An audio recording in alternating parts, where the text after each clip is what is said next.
Sports fans, this is Robert with WTP Sports Dudes here live this morning for another edition of Talking Sports Sunday. We're going to be talking some WNBA action. They got some great news. Also, predictions on Super Bowl 60. We're going to give you the score prediction that we think the score is going to be in this game today. And NCAA action yesterday in basketball. Also, a couple of key games today. We're here this morning. I got my man One Take Zaya in the building with me. What's happening, One Take?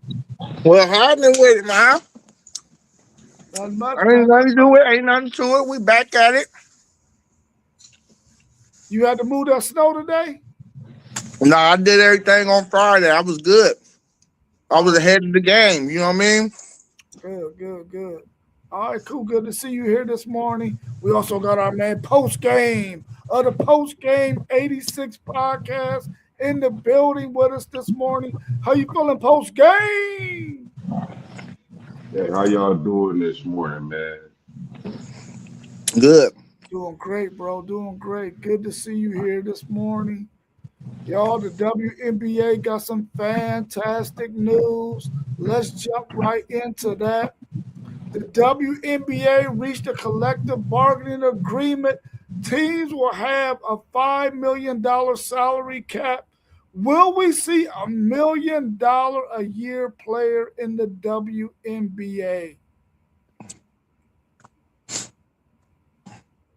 Well, I think that's what the numbers call. You know, if the math is mathing, but man, I don't think this is a good deal for the WNBA. Honestly, I think I think they dropped the ball on this, man. Hey, they made roughly 300 million last year, but they still was in the red. How are y'all paying these people this money? How are y'all gonna pay them this money and y'all still in the red? So I don't know. We'll see how it go. I'm happy that they getting some money, but I mean it's bad business to me. Yeah, I mean, $5 million cap is a step in the right direction, but I don't know if the WNBA players is gonna be happy with that. Uh, I don't know if they if they agree, I don't know if they can still strike. But having $1 million player a year, I don't know. I don't know if we're gonna see that this season. I think it's a stretch. I don't know. But if there's any players that's gonna get $1 million, I mean, you think about Asia Wilson, Caitlin Clark, the bona fide stars of the WNBA. I don't know if they'll get $1 million, but they'll probably get more. So the WNBA man is really a quagmire when it comes to uh, paying their players. So we'll see what happens. But I don't know if 5 million is enough for a player to get a mill. Maybe a select few will, but that'll be around it. Well, I mean, if you look at where they were before this collective bargaining agreement, like y'all said, it's a step in the right direction. I don't, but I like what Isaiah said. If you're already in the red and you got this agreement now where you're going to be paying people more money and you haven't really profited, how you going to do that? Hopefully they got a plan in place that's going to be able to help them do that. I'm happy for the women of the WNBA having a chance to have some guaranteed contracts, some things that where they can give players more money to make it a little bit more enticing for them. I think they deserve it for what we've seen them do on the basketball court, and I feel like it's a step in the right direction, but they're gonna have to get those numbers right though, because if you're not making any money, you don't want to keep going further and further and further in the red. But I'm happy for them. I don't think we'll see $1 million player this year. I think we'll definitely get to see somebody up around 750,000, maybe 800,000. because you got a 12 woman roster. I mean, if you just split that down the middle, which I know they wouldn't, that'd be a half a million a year for each one of those 12 players. But of course, some players supersede others when it comes to that money. So I think we'll probably get a $250,000 player, a half, I mean, a whole million. I don't know if they're going to quite reach that kind of a contract, but that's still a whole lot better than what they were getting. So how long is this agreement for? I'm not 100% sure on how long that agreement is. I've had to go back and look and see. Um, I would imagine it can't be more than a couple of years, though. Yeah, I think over the course of this agreement, we'll see it. Probably not like how y'all saying like year one, because you still got contracts out there that got to be, what I mean, played out. But this a thing too, though. Like they asked for 30% of the gross revenue. Like 30% of the gross revenue when you in the red is some crazy work. I ain't gonna lie to you. That that was when I read that, I was like, that's crazy work. Yeah. Oh, my bad, my bad. Um, do y'all think that this will have an impact on college players? Will they leave after 3 years to declare for the WNBA, or do you think they'll stay for their complete 4 years, get as much NIL money as they possibly could get?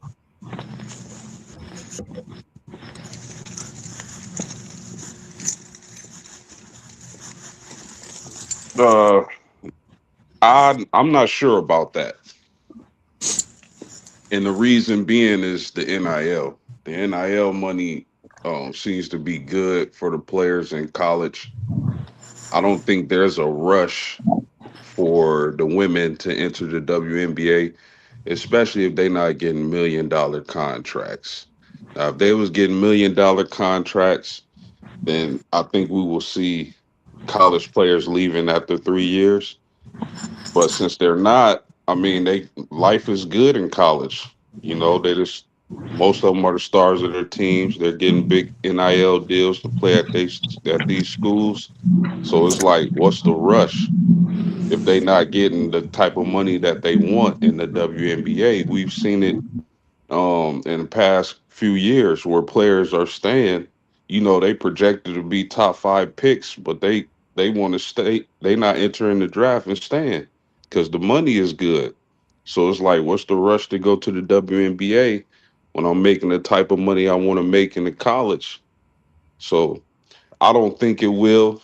I think they'll still play all 4 years until their eligibility is up in college. And then when their eligibility is out, they'll enter the league. So I don't think they will. So Well, I don't know how the rookie deals work in the WNBA. I think it depends on whatever the rookie deals in the steps they look like for, like, if you go number one to versus if you go number seven. Um, Cause like post game was saying, if you somebody like Juju, you getting endorsements in college. You're gonna appear on commercials and you're gonna get these deals. So I mean, if the difference isn't that big, why not stay in college and get your degree? So uh, I think it'll be a select few. I don't think it's like how if you for sure lottery pick on in men's college basketball, you gonna leave out just because you guaranteed to make 10 to 20 million dollars. I just don't think the money is that big of a difference yet. yeah, I mean, I think there's a chance of it happening maybe a few times here and there. But in the women's game, you don't see a lot of college women who who aren't thinking about going to school. You know what I'm saying? They go to school to go to school. Where you got some of the guys in the men's game, they automatically know, yeah, I'm one and done. I'm out of here. So I ain't really worried about this whole school thing. But I don't think the women are quite thinking in that manner. So they're thinking about going to school for 4 years, and since they're going to be there for 4 years, they're going to do school. You know, so I don't think it's going to happen a lot. It may happen here and there, possibly, but I don't see why they would do that. I think that if you're a really good player that's good enough to make it to the WNBA, the college game, NIL, your brand endorsements will be a lot more than what you can make in the WNBA at this point. Especially when you're coming in, you're probably not going to be necessarily the face of your franchise. You're probably going to already have somebody there that's the face. Now, eventually, you can become the face, but to start off, maybe not so much. And I like the point you made also, one take Zay about the rookie contract, because we know that it's not going to be equivalent to what the superstar player who's been there in the league for 3 or 4 years is making. So I think it'll be a good choice for them to stay in school all 4 years, get their degree, and then decide to go to the WNBA. What player do you think or players will sign the highest contract with this collective bargaining agreement?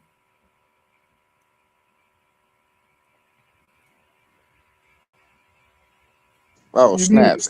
It's always the one that's not there yet. So I gotta say it's gonna be Juju. You know what I mean? Because like every year in the NBA, when you look at it, it's always a new highest earner. Like KD became the highest earning player in the NBA at a point of time. Maybe somebody like Luca or one of these young bulls like Edwards is eventually going to pass him. So I don't even think the player that's going to earn the most right now is even in the WNBA. I think it's Juju.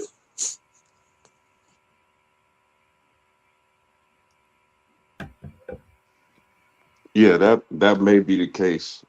Where the young phenom coming into the draft gets paid, but I'm not sure if that's going to be the case because of the finances in the WNBA and the rookie contract.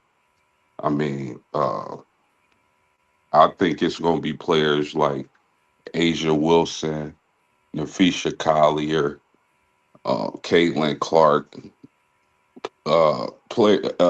Angel Reese, players like that are probably going to get the biggest slice of the pie.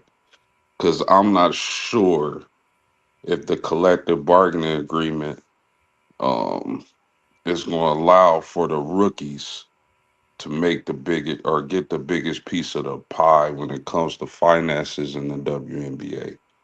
I mean, I do think the best players in the league in the next couple of years are in college still.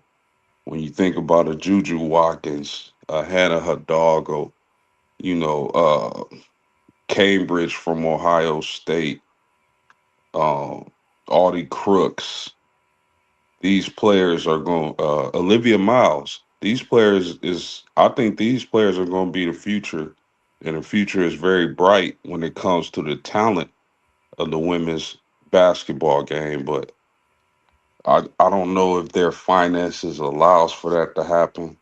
So I'm gonna say the vets that are dominating the game today are going to get the biggest slice of the pie. Yeah, I agree with what both of you are saying. I mean, I think eventually it'll probably end up being Juju with the type of game that she has. But starting right off, it's probably going to be people like the names that you named just a minute ago post game: Asia Wilson, Collier, not Hidalgo, but people like that. Um, do y'all think that there will come a time where, say for instance, a player in the WNBA has, let's just say the collective bargaining agreement gets renegotiated down the line, and these they're making, let's say, $9 million. Each team has $9 million to divvy up. Do you think you'll see some of the older players who might have a bigger contract sort of restructuring their contracts like you see sometimes in the NFL in order to be able to retain certain players who are making strides in the WNBA? Do you think you'll see some stuff like that, or will they just be like, "Nah, this is my bread, I'm keeping it"? Yeah, I think you have to do that. The more money they have to spend on the players, you gotta take care of the stars of the league. That's absolutely what they gonna do. If say if they like what you just said, if that money grows to like if they get it to like nine, then the Asia Wilsons, Brianna Stewart's, uh, and Guma K's, Skylar Diggins, all them, you gotta restructure for them because I mean this is what they've been fighting for years. They want to get paid for their services, so if that day comes, they definitely got to divvy up that pie differently and restructure some contracts for them. See, I'm not well versed in WNBA contracts like I am NBA, so I don't know what a max deal look like in the WNBA. Years matter, so yeah, you can get a max deal in the NBA 5 years. But like if you got, I would think like it'd be maybe 3 or 4 years in the WNBA where it's a max deal. You got 3 or 4 years. You sign this agreement like this.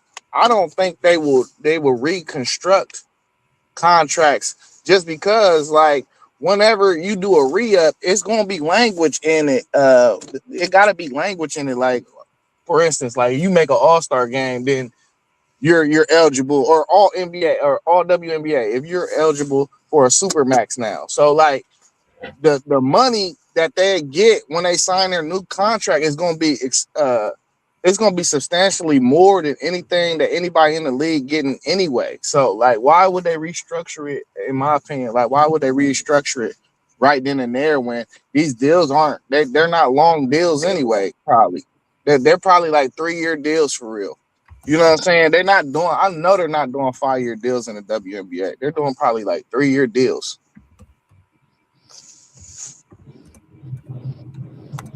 Okay, So the okay. max, was 85K and Yeah, two and 20 and 2003. and how many And years was they getting for the max? that increased 12% through 2019. Yeah, how many years was the deals for though? Mm,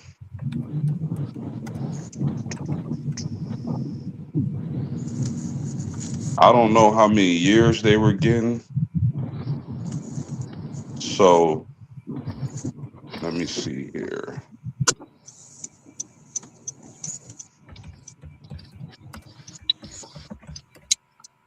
So yeah, the minimum salary now with the new contract is 219K. For a A max little player? no, that's the minimum. The Oh, okay. minimum. So the bottom girl on the roster is getting 219. Correct. That's good. That's solid right there. Yeah, that's a step in the right direction. It's a step in, I'm sure the ladies, I know the ladies want to get paid more. I know they want to get paid more, but I mean, I what are your other options at this point? You know what I mean? Like, what are you gonna do if you feel slighted by the WNBA and you still don't like the numbers? What are your alternative? Like, what else would you do? Hey, I think they got into the agreement too that they gotta pay for housing for people that first come in the league. You gotta get it's a certain wherever you get drafted, it's a certain level to it though. Like certain people get studio apartments, some people get 1 bedroom apartments, and then they also pay for drug rehab. And I'm hearing that the women was talking about don't drug test marijuana though. Like How you want them to pay for drug rehab if you don't want to have the marijuana in there though? Marijuana could be addictive too, bro. So yeah, they'll get a 1 bedroom apartment coming into the league, but that we very well could see a $1 million deal coming this season, Rob. Okay, We definitely could see a player get a mill.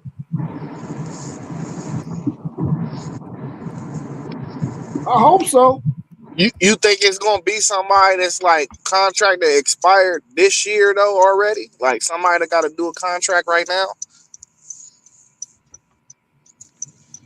I really believe it depends on the player. If we talking Paige Beckers, we talking Asia Wilson, Nafisha Collier, I definitely believe so. And maybe somebody gets their contract restructured, but the max contract is definitely $1 million coming in 2026.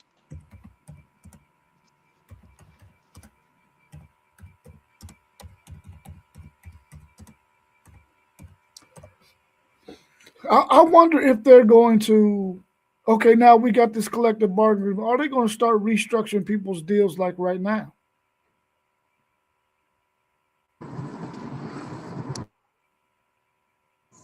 Yeah, that's it's tricky. I mean, I if I'm a player, I'm thinking to myself, "Hey, I want me. You got this money. I want to restructure this thing. I want to get some out." That's why I was asking, like, what is the max years? I don't think it's about the money they making right now. I think it's about whatever. Because if you got 5 year deals, I could see them restructuring. You see what I'm saying? But if your max contract that you signing is a 3 year deal, it ain't no point to restructure. Because 9 times out of 10, you got 2 more years to pay off on that deal. And then once you go for the re-up, you gonna get a like a super max. You know what I'm saying? Just because you got 2 more years of service, and I'm sure they probably got language in their in their CBA with that type of stuff too, like 10 years of service or something, and you get a percentage increase on that too. You know what I'm saying? So I don't know. I gotta look into the contracts of the WNBA a little bit more because really I'm a contract guru when it comes to the NBA. Like, I know contracts in the I just ain't never took the time to be a contract guru for the WNBA. Okay, it's interesting, man. So hopefully we'll get to see some of this play out, so we can get a clearer picture of what this whole collective bargaining agreement means for these WNBA players, present, future, and if there's a possibility that they can get out of the red and get into the black, so that they can start generating some cash flow that's on the positive end instead of them being in the red. So just real quick, Asia Wilson's last contract she signed was 2 years up to 400K. 400K guaranteed, 200K annually. Just to add some context. How many games they play a season? That sounds like some pretty decent money in comparison to what you talking about that 85.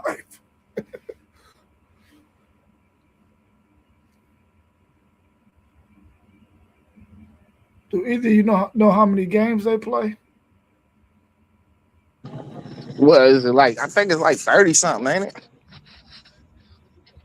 Oh, okay. Do you, now wait a minute now? Do they have the 44. same 40. 44? 44 games.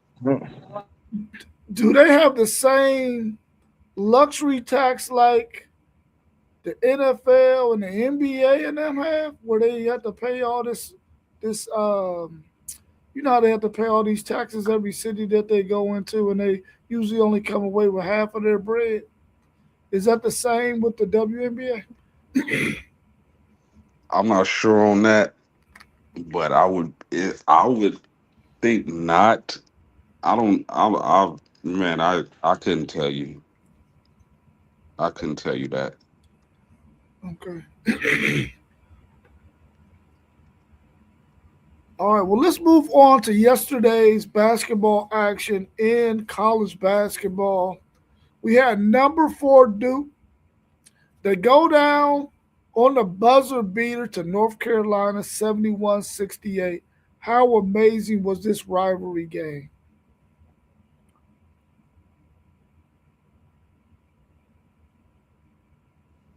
Right. I mean, it's if you're a basketball fan, it's must see TV or streaming whatever you do to watch games. It was an amazing game. I thought Duke had every opportunity to win. I still think they're the better team, but I mean, it's like football when sometimes when these rivalry games happen, anything can happen, and that's what we saw last night. Uh, Caleb Wilson was ferocious, I think, to lead North Carolina. Um, but I think the game came down in the last few seconds where you seen Boozer take his man off the dribble, get to the basket, and had a layup and just missed it, man. He was supposed to make that layup. Duke would have won, but he missed the layup. North Carolina executed and won the game. I mean, you gotta make layups. You got you. If I'm Boozer, I'm pissed after that game because had he made that layup, they would have won at North Carolina on the road in a hostile environment. But kudos to North Carolina. They did what they had to do. They got the job done. So amazing rivalry. The best in college basketball when it comes to the men's side. So amazing game, man. Yeah, that was a great game. Yeah, I think Caleb Wilson put the world on notice yesterday, man. Listen, I ain't gonna lie to you. I'd take him in the draft over Boozer. I think he got everything in his bag for real. Boozer just remind me too much of Tyler Hansbrough. I don't know. Uh, but playing on their home court, UNC started off that game super slow. I thought really Duke was gonna blow them out for real, man. But they ended up turning around. Trimble had some big shots all throughout that game. For real, timely shots. It wasn't even like he was going off or nothing. He was just hitting timely shots. That's what you kind of need your lead guard to do too. So it was a great game, though. If you're a fan of basketball, that was a great watch. I mean, it was just that simple. Somebody had to lose, though. Both of them teams is going to be able to, uh, should be able to make a run in March, man. I like both of them teams. UNC really, they had that little stretch earlier in the, not too long ago where they lost like three straight games, but outside of that, they really been balling all year for real. So them is gonna be two scary teams come March, bro. That's all I know. I don't think nobody really want to play neither one of them teams because they both long and they both got solid guard play. Yeah, yesterday I said that if North Carolina can stay in this game and then the last minute and a half, they can knock down some shots, they could possibly win this game, especially if they can have Duke uh, during times of the game where they go stretches without really being able to score the ball. They were 16 points below their per game average, so that's a sign that they had some laws in that game where they weren't scoring at a high clip, and North Carolina was able to take advantage of that and get that buzzer beater after Boozer missed that layup. I know he's probably kicking himself in the back because he missed that daggone layup, but it would have only put them up by two, and that still would have gave them a chance to come down and hit the buzzer beater.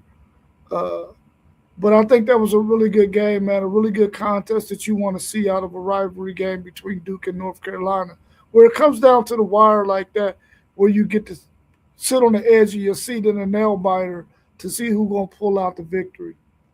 We saw another one like that last night with Michigan State and Illinois. Michigan State outlasts Illinois in overtime. How outstanding was Fears Jr. in this game?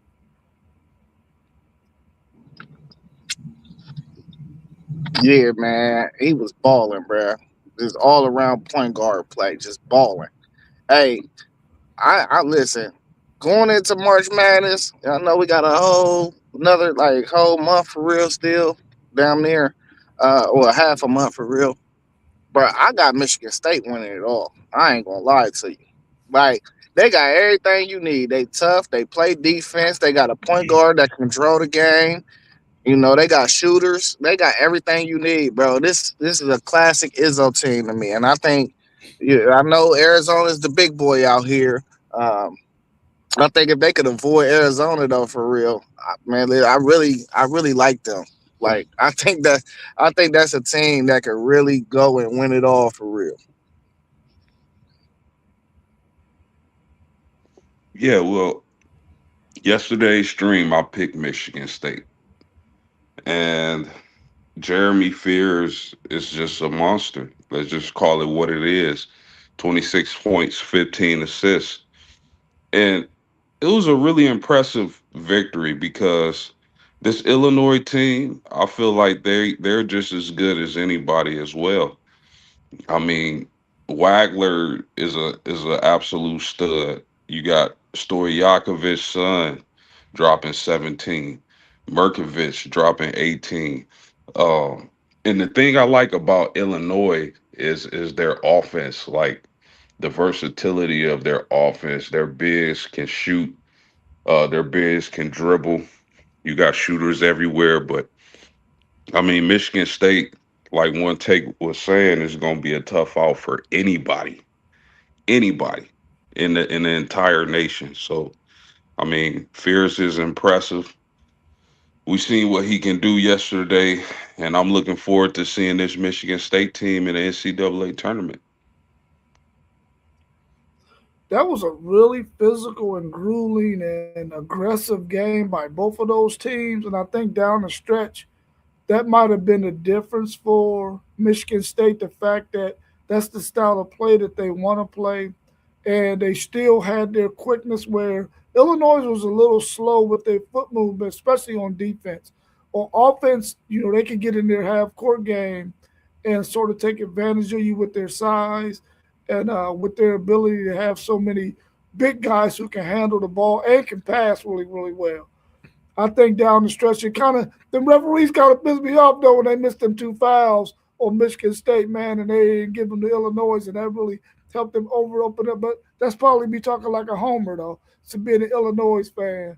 But I really like what Fears did down the stretch, man. He decided, listen, this is going to be my game.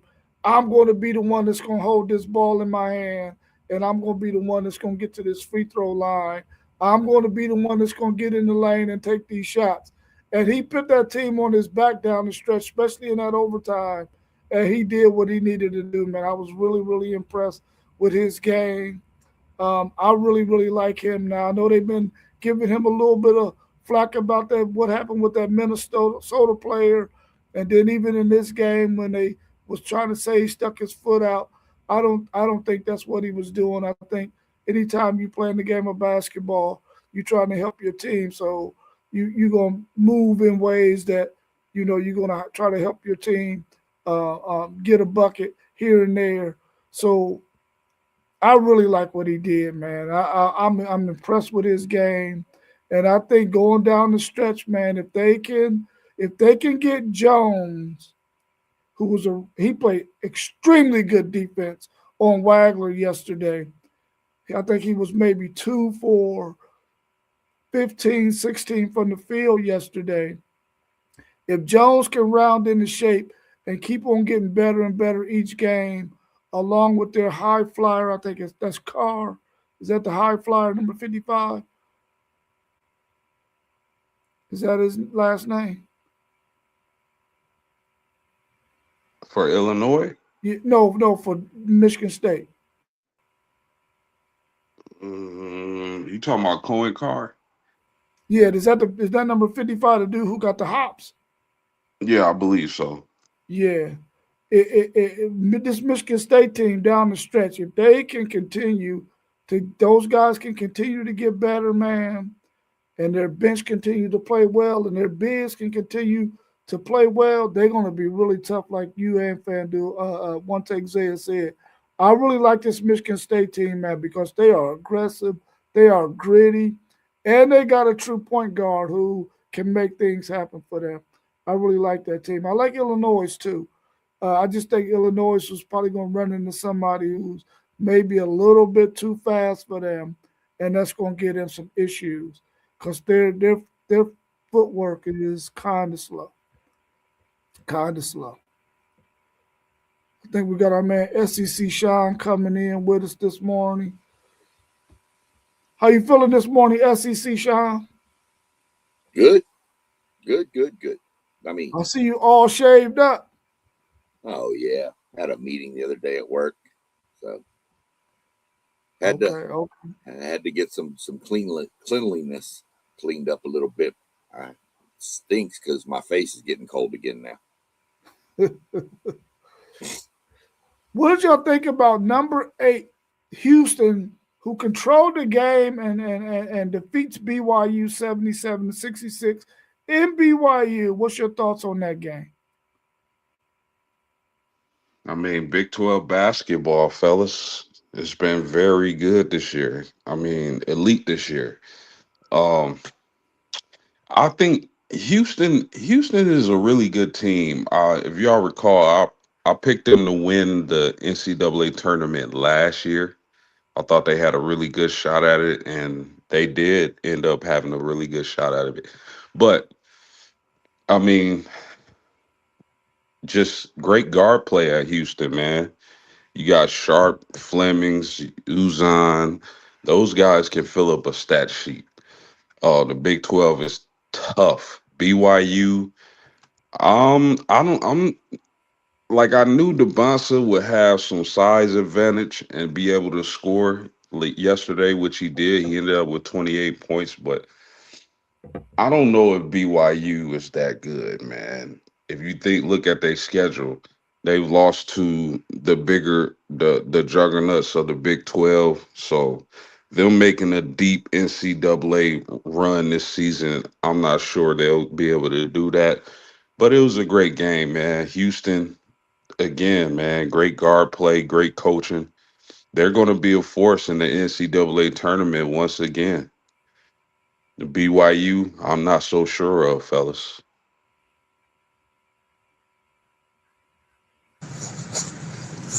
Yeah, just to double down. Sharp, Uzan, Flemings is a monster, man. Uh, but the boy Sinak, yeah, he's a freshman too. That's another freshman out here, you know. Man, he got a nice little package on him too. He can stretch the floor. You know, he got a little back to the basket work. Uh, they definitely gonna be a tough out too. They scrappy, man. Uh, and I agree. What Post said about BYU, man. They lose to the better teams. They beat who they supposed to beat, but I ain't gonna say they might not be able to make a run because they do got a triple threat in guards that when March Madness roll around, if you got outstanding guard play, man, you could probably just beat about just about anybody. So, um, and that length between Richie and AJ is going to be tough to match up any given day in March Madness. But that was a good game, another good game to watch. I liked this. I watched this game just specifically to see these freshmen that was going to partake in this game because Sinak he got first round buzz, Fleming got lottery pick buzz, and then we know about AJ. And I just like to see how guys perform, on a stage where they know they're going up against other NBA prospects. Man, a lot of scouts was probably at that game watching this to see what these guys was going to do. So I mean, I don't think none of them disappointed though. I thought they all went out there and played hard, played well. So, but it was definitely a good game. And I told y'all I had to watch Houston. That was my first watch of Houston. I think one thing that could eat Houston, I think they team rebound well, but when you ain't got I didn't see a guy's gonna go out there and get you 12 to 15 boards if he absolutely have to. I think that can possibly hurt them in a March Madness bracket. Yeah, I mean, obviously BYU is going to go as far as AJ will take them. Uh, I see they're a second weekend team. I don't know after that. It would depend on matchups. Uh, I mean, they're solid. They, but Houston's just all around. Um, Houston's that little gnat that is around your house that just buzzes by your face every 20 seconds, just annoying, but you can't ever find him. And then when you look up, you've lost. I mean, Houston just seemed to be in total control the whole game. They knew what was going on. Okay, AJ, go get your points. We're good. We're good. You have yours. We're going to do our thing over here. Um, so I really do like this Houston team. Um, but BYU's solid, but I just don't. I agree with Post, and I don't know how deep they're going to go. It's going to depend on their matchups in the second weekend, I believe. Yeah, I knew that Houston was going to probably be a little bit too much for BYU because it's just their style of play.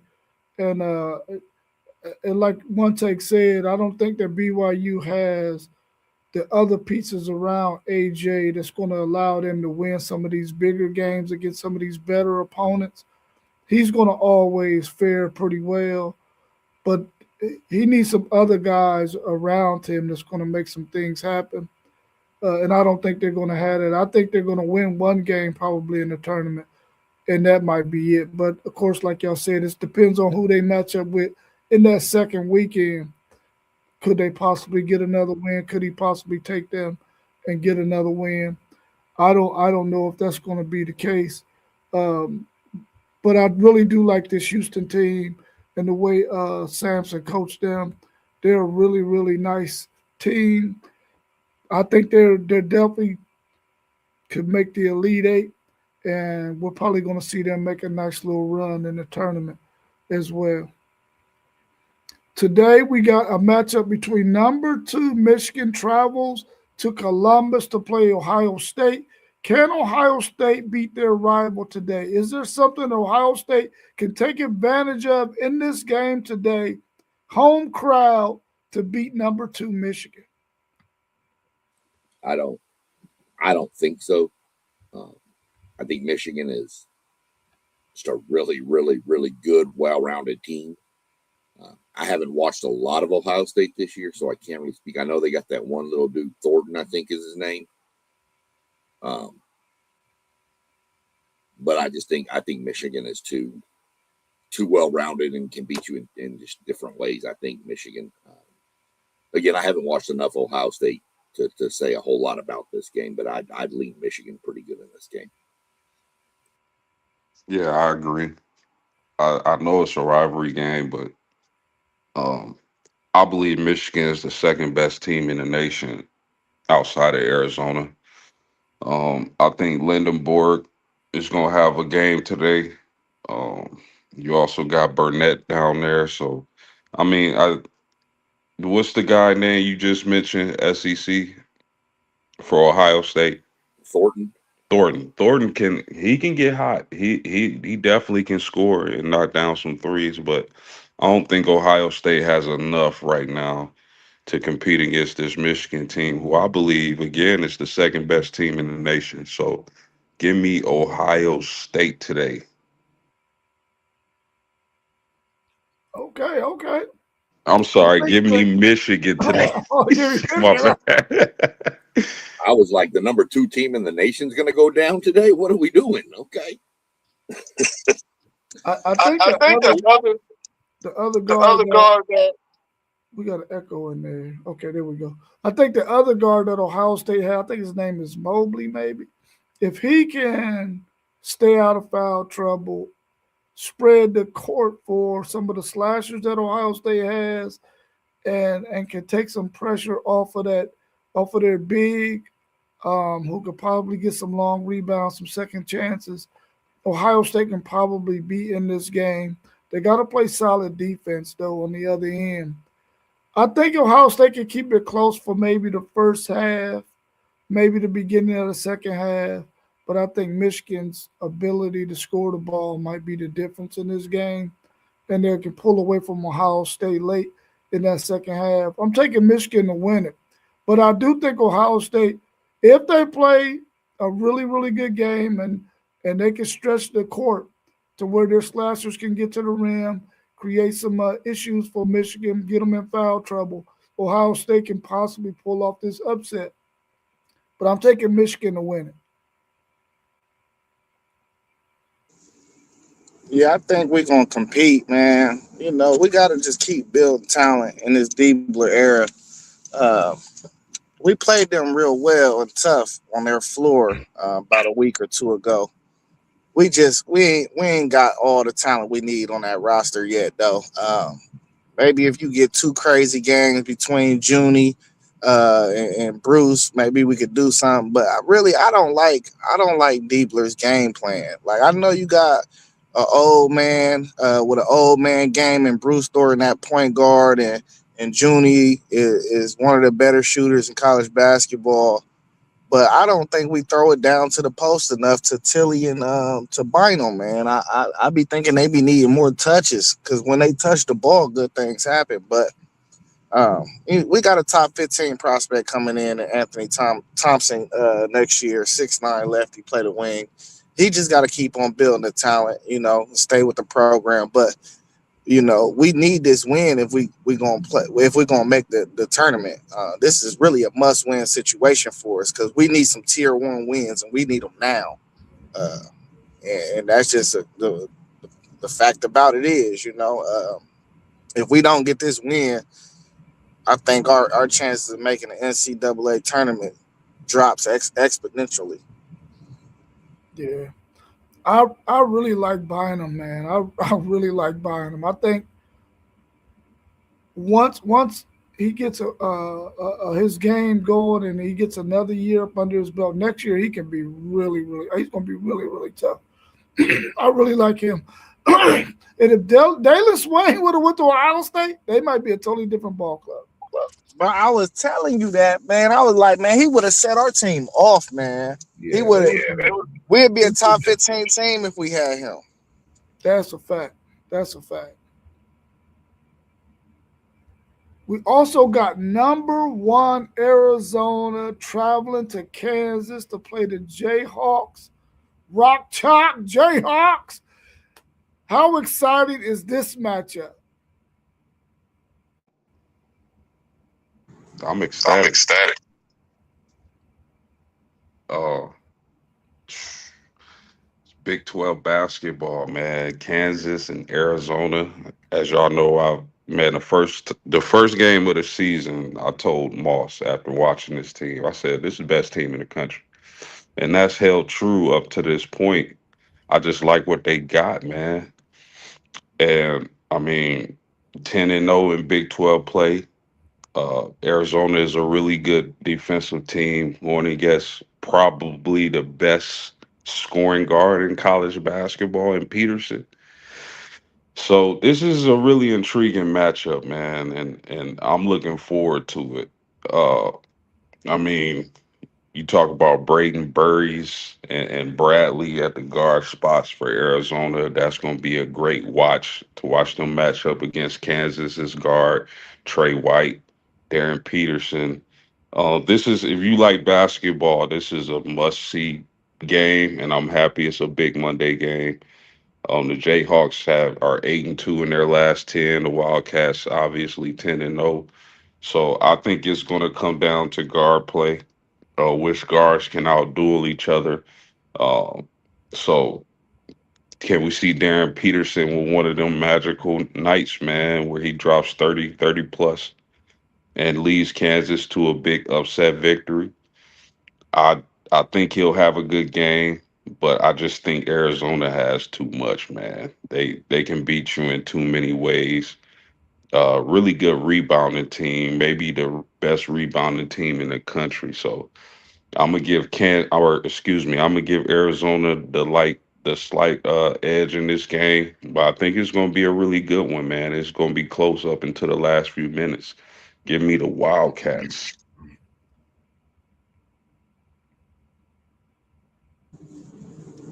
Yeah, I'm looking forward to this game too. I need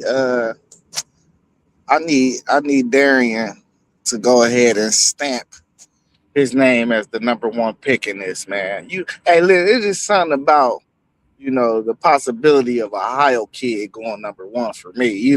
So I'm all on the bandwagon for Darian, man. I just be rooting for him, but Arizona is nice, so I wouldn't be surprised if they actually tore Kansas up tonight. You feel what I'm saying? But I am rooting for Kansas, so I'm gonna pick Kansas in this one. Yeah, this one is the marquee for sure. Um, if this was a college football game, this would be prime time Saturday night. So this game needs to be Monday. Little crazy that they played Saturday, turn around and play Monday. That's a quick turnaround uh, for a game of this magnitude. So I agree with post game. Um, Arizona just looks unbeatable. Um, that Oklahoma State team, now it's Oklahoma State, but that Oklahoma State team just beat BYU. And then they turned around and, I mean, what, they beat them by like 40? I mean, that's craziness to me. But playing in Kansas is a little tough. But I think Peterson can keep it close. I'm just not sure what else Kansas can do. Uh, I like Arizona in this one. Just simple fact, I still think Arizona is probably the best team in the nation, and Yeah, agreed. I don't think it's close. Agreed, man. That I'm telling y'all, watch that guard play. Both teams guards play is gonna be key for this game, in my opinion. That those the guard play is gonna be huge in this game. Yeah, just like that North Carolina Duke game, Kansas has to make sure that they keep this game close to where it's down to a possession or two in the last couple of minutes of the game where the crowd can really be energized and in it to sort of help them, maybe get a call here or there, maybe force Arizona to miss a free throw down the stretch, something of that nature so that they can keep this game close with a chance to win it in the end. Will they do that? I don't think so. I think Arizona's going to win this game pretty easily in the second half and pull away from Kansas. I think the crowd could keep them in it in the first half because they're going to be really loud, especially that student section. But I think Arizona pulls away. I think they just have way too much for Kansas at this point. But I hope Peterson has a really, really fantastic game in this one.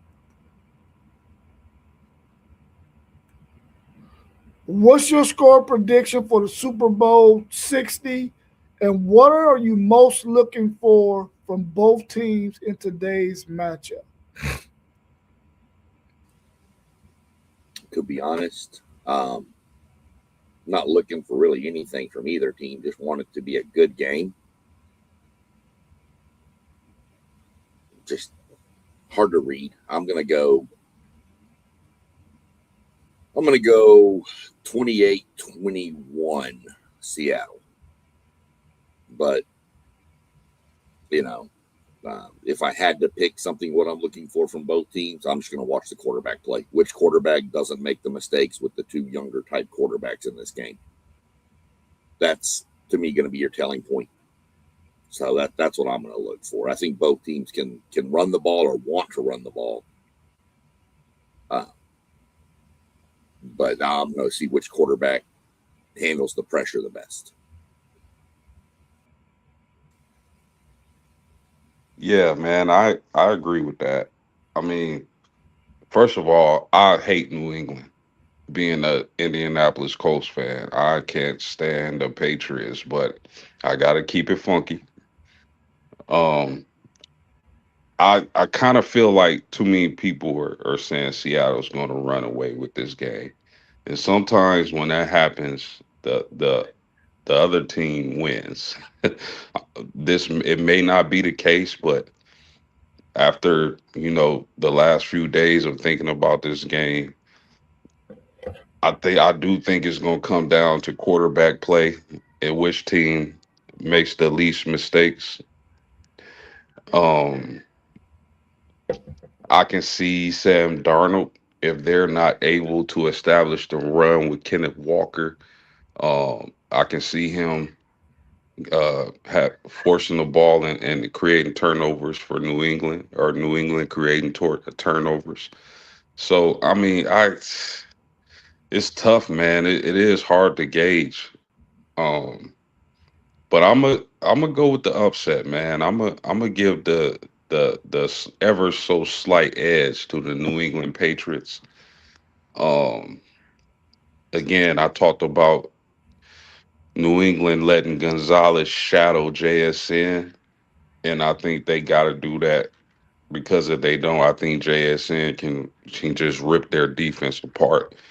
So, I mean, if they're able to establish the run with Kenneth Walker, I think they have a better chance to win. But I like this New England team, man. The coaching, Drake May, you know, probably getting on his game quicker than a lot of us expected. So, and I really like Stephon Diggs in that receiving core. The running back room they got in New England. I'm gonna give the edge to New England. I say they win. I'm gonna call it 24-20, New England. Good morning, fellas. Good What's happening, morning. Big Griffin Griff? Morning. Yeah, man. Look, I'm torn because Vrabel, he's an Ohio State guy. We got Trey over there. We got Mumford over there in New England too. Play guard. He might not play today though. He got hurt.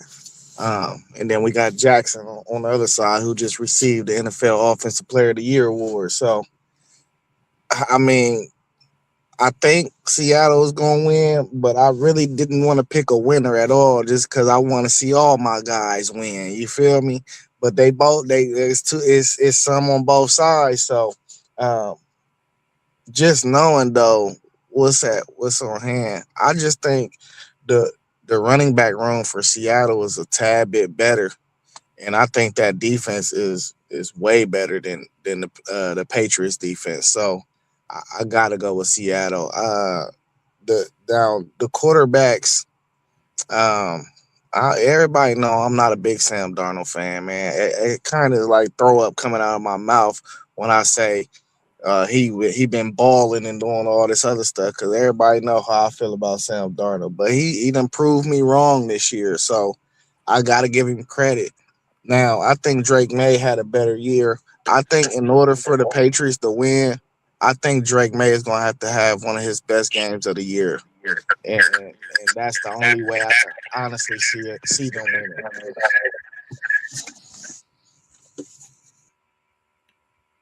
All right, Griffin Griff, what's your score prediction for Super Bowl 60? And what are you most looking forward from for both teams in this today's matchup? I look for Seattle to win this game pretty handily, probably. I look at it as a 23-13 game. I think Seattle's defense is going to control the line of scrimmage.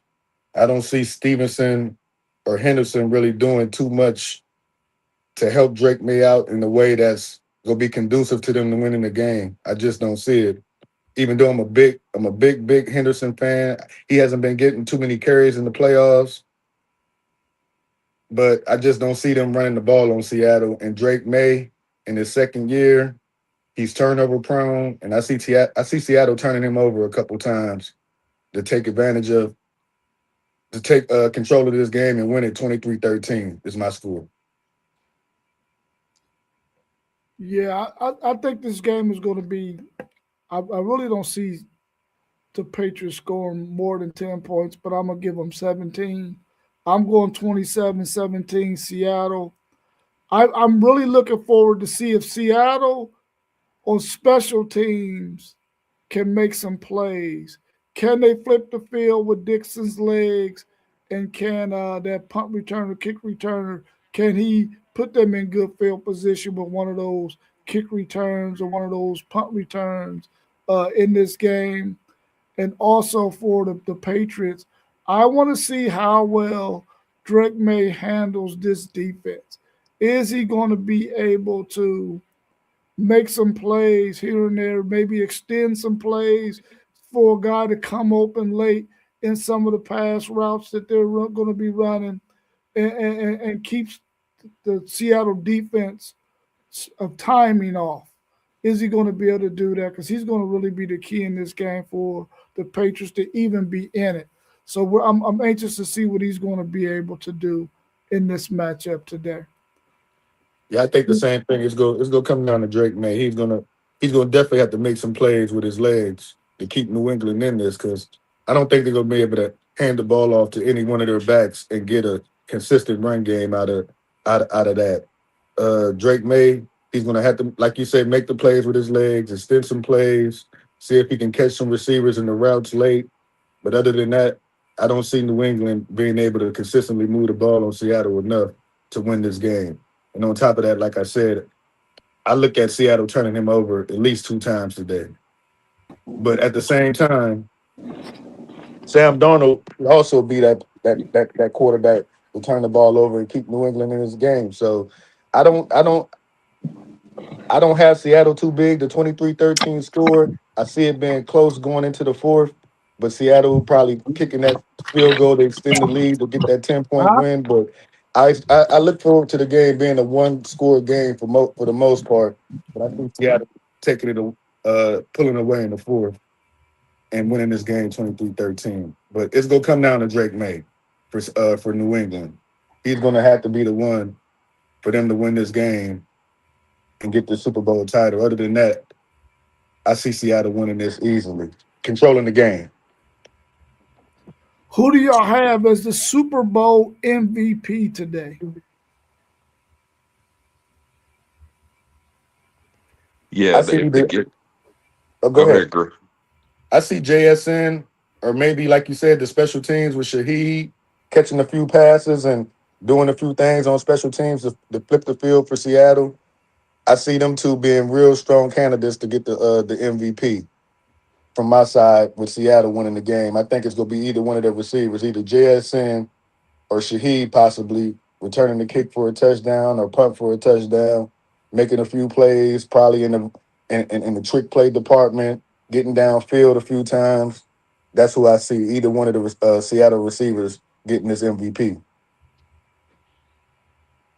Yeah, I'm a zig while everybody zags.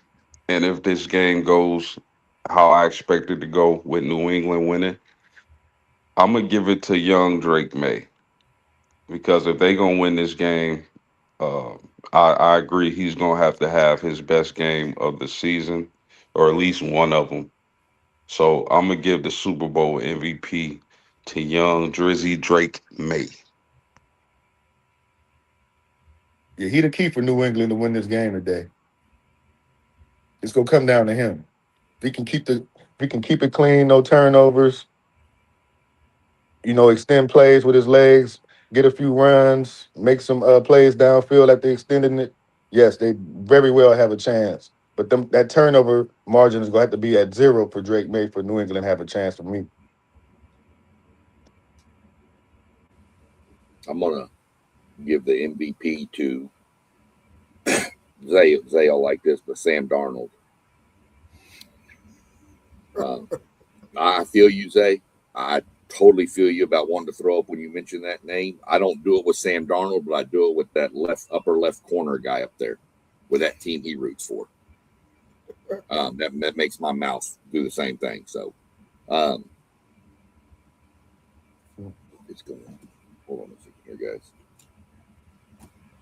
There's a ghost in my house. My wife's like foot massager just randomly turned on, and nobody's near it, so I don't know what happened. Um, but yeah, I think if Seattle wins, I think Sam Darnold is going to be the MVP. I think quarterbacks have the huge advantage in this league of the NFL to get the MVP trophy.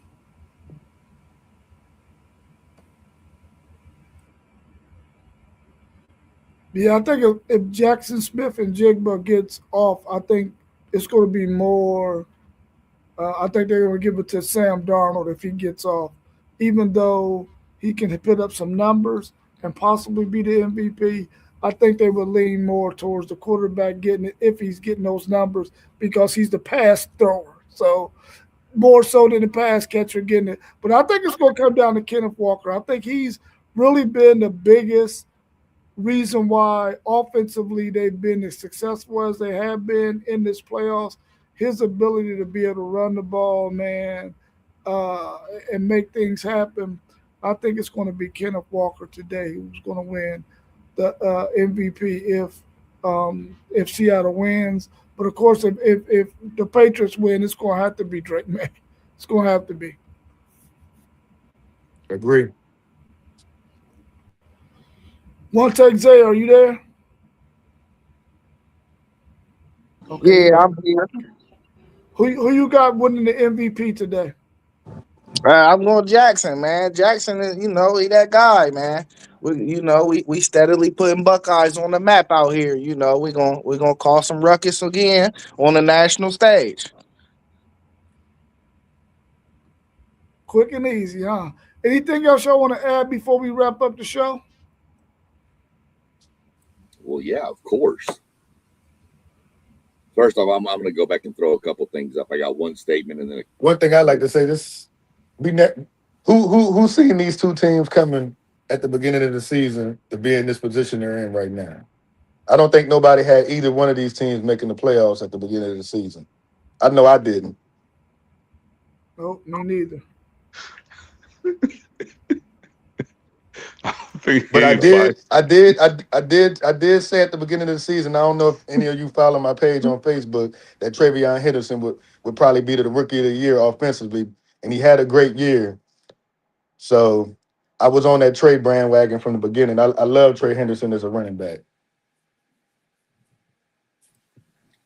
um, I know post game you mentioned him a minute ago, JSN. You were saying he can go off. I'm just going to tell y'all all, if you haven't ever seen it, go watch on YouTube. Look up Rockwall High School versus Allen High School in the high school playoffs down in Texas and watch what Jackson Smith did in that game. That'll change you. If that kid, he single-handedly won a game at the highest level in 6A football. He was phenomenal.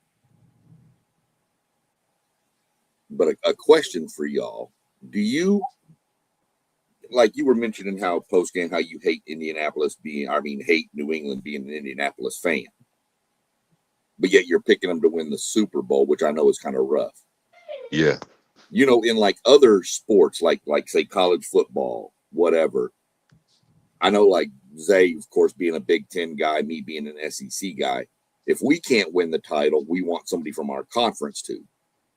But in the NFL, it seems like if you don't have a dog in the fight, it doesn't matter if they're a rival. It just seems awkward to me that you want somebody from your conference to win it. But in the NFL, I don't see that happening a lot. Like there's a lot of times where my team is Cincinnati, but I'm picking Seattle.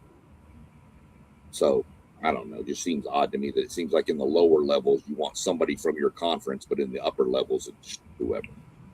Yeah, that's a good point. That is kind of weird. But me personally, like if somebody from, like, let's just say Notre Dame basketball is ACC, right? If a ACC team made it further than Notre Dame in basketball, I don't want to see the other ACC team win. But that's just me.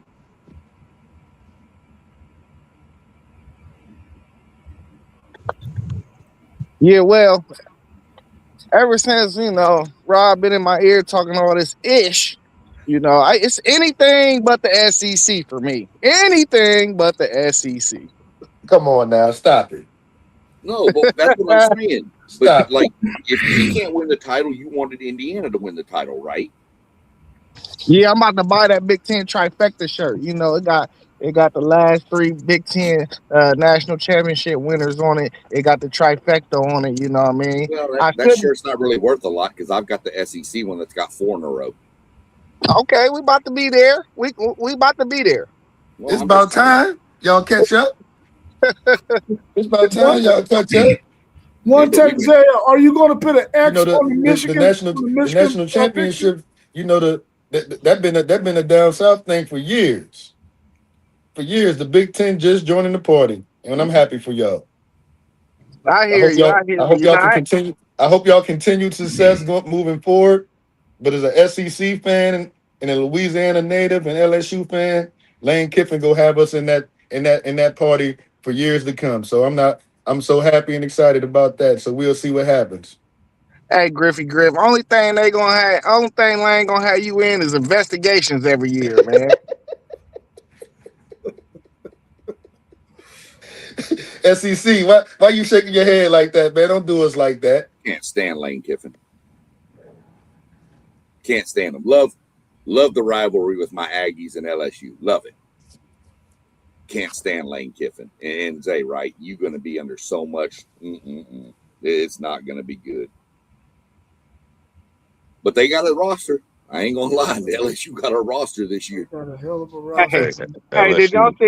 did y'all see Mr. B said he thinking about taking East Carolina and putting 100 million on the roster? No, I didn't see that. Yeah, he think he could win a national championship. He just put 100 million on East Carolina. Look, if he put 100 million on East Carolina and they win the national championship, I'm quitting college football. That just proves that this is useless. Hey Griff, man, I wouldn't be so I wouldn't be so happy about Lane, dog. You know, Alabama might come open next season.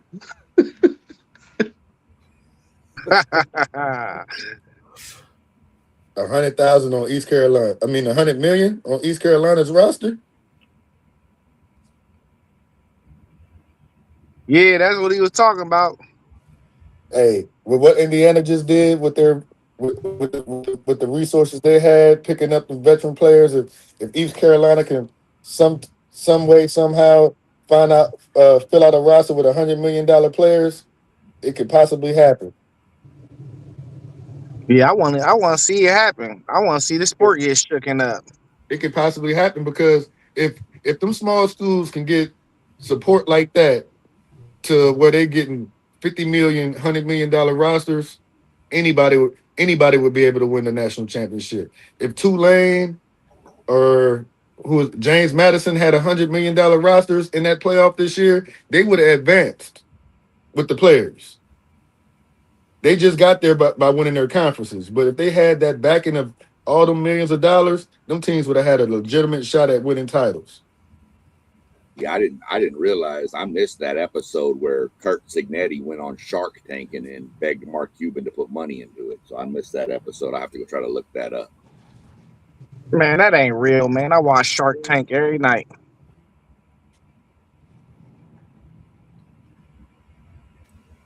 All right, you want your quick Olympics update. Y'all pray for Lindsey Vaughn. She tried to ski today on the downhill with a torn ACL, I and can't hear everyone. she made it 14 seconds, and then crashed and had to be airlifted Why did she think she could do that? I don't watch because she's Lindsey Vaughn, and why not? I don't know. She had a torn ACL, a torn meniscus, and a bone bruise. However, a American teammate, Breezy Johnson, won the downhill, so the Americans got their first gold medal of the Olympics today. Well, that's So, dope. That's dope. Hopefully, um, she'll just ride off into the sunset, and this will be her last Olympics. no, one of the competitors said that they still got some World Cup events coming up, like after the Olympics, and they expect her to be on the starting gate in like 2 weeks. I'm like, what are Man, we doing? She's 41 years old. It's time, just Right. shut it down. she about to Right. go see LeBron's knee doctor. They flew her surgeons into Italy to be with her for this before the Olympics started. Yeah, she ain't gonna be back. The best doctors is in Germany. You just need to go get one of them legs like that dude in the track and field had one day, them little spring legs. Hey, fella, I'm gonna holler at y'all though. I gotta get up out of here. All right, you Uh, better tune in because you're gonna miss story time again. yeah, I gotta go. It's my grandma's birthday. I'm about to go get some Yep. Waffle House. All right, happy birthday. But yeah, tune in and watch. You'll catch the trivia and the I'd enjoy story it, man. time. Happy birthday to Yeah, you. I'm about to put it on the phone. It's just I gotta call them and order the food, so I ain't waiting for that. You good. All right. So that was your Winter Olympics update. So we'll throw a quick trivia question out there. What 4 teams have never played in the Super Bowl?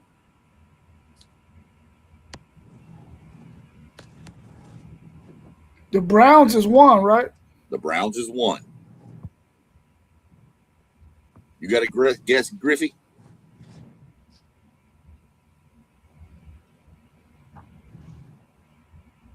I don't think he can hear you. He may not be able to. Okay, y'all said the Browns. Yeah. Um, dang, I'm gonna say the Texans. That's another one. The Jacksonville Jaguars. That's another one. There's 1 left. Oh man. And this other one's not one of the newer ones. It's one of the older ones.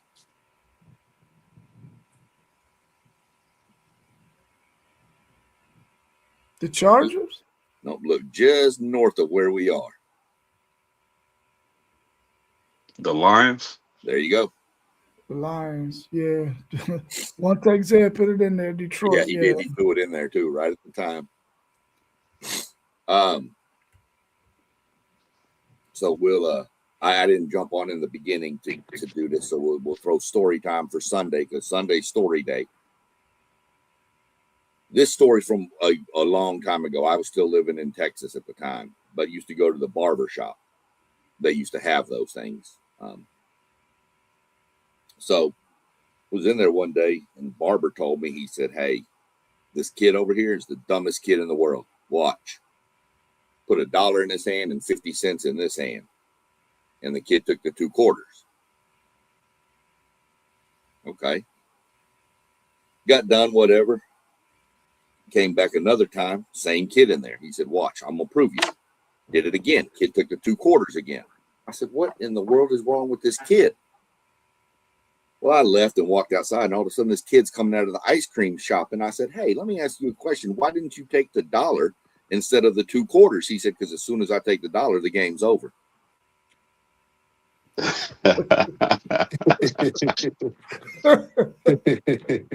Oh wow, that's a good one. That's a good one. That's a Yeah. good one. That's a really, really good one. Hey, where do you get these stories from, SEC Sean? I can't tell you my secret because then y'all will know them all. Yeah. You're right about that. Don't tell your secret. I have my YouTube algorithm is all kinds of screwed up. I'll put it that way. All right, y'all. Well, y'all enjoy this day of Sportsman Super Bowl. We got the Olympics. We got a couple of good basketball games on today. Enjoy the sports, and we'll see y'all again on Tuesday. Or are you going to do something tomorrow, SEC Sean? Yeah, tomorrow we're going to have I'm going to be doing research all day today. It's going to be a really, really, really in-depth on the Daytona 500 coming up practice and qualifying and all that starts Wednesday and the race is Sunday. So it's a pretty in-depth week for NASCAR down there. This is their Super Bowl.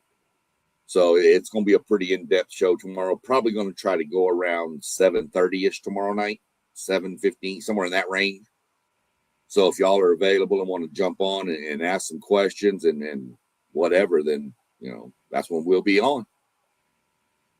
Cool. I ain't followed NASCAR in over 10 years, man. I don't think I know any of the drivers no more. If it's been 10 years, you know a couple of them. I still know a few. I probably still know a few. Yeah. I probably still know a few, but it used to be my thing. I used to really be into NASCAR a little bit, but like I said, over the last 10, 12 years, I probably fell back from it. Well, it hit a lull about 4 or 5 years ago, 6 years ago, and a lot of people kind of lost interest for a little bit till they made some changes to stuff, and now people are starting to come back to it. And they've, y'all heard me mention it, their little fan rewards app and all that stuff where you can get free merchandise and free tickets and stuff. They started all that up, and that helped kind of boost things. So we'll mention all that again this week, but yeah, it's going to be a pretty in-depth show with a lot of information coming up Monday. All right, That's cool. I might have to check it out, man. Come on. Nice. All Hey, right. Rob, you think about doing the way too early top 25 Tuesday? Yeah, we could do that on Tuesday, the way too early top 25. So start gathering your data and see who you got going from 25 down to number one. We can do Cool. that on Tuesday. What time is that? 7:45 p.m. Okay. Yeah. All right, y'all. We all enjoy the rest of y'all Sunday, man, and we'll see y'all again on Monday and Tuesday. All right, have a good one. Y'all too, man. Enjoy it, Peace. Peace, fellas. y'all. All Happy right, Super peace. Bowl Sunday. Yes, sir. Right.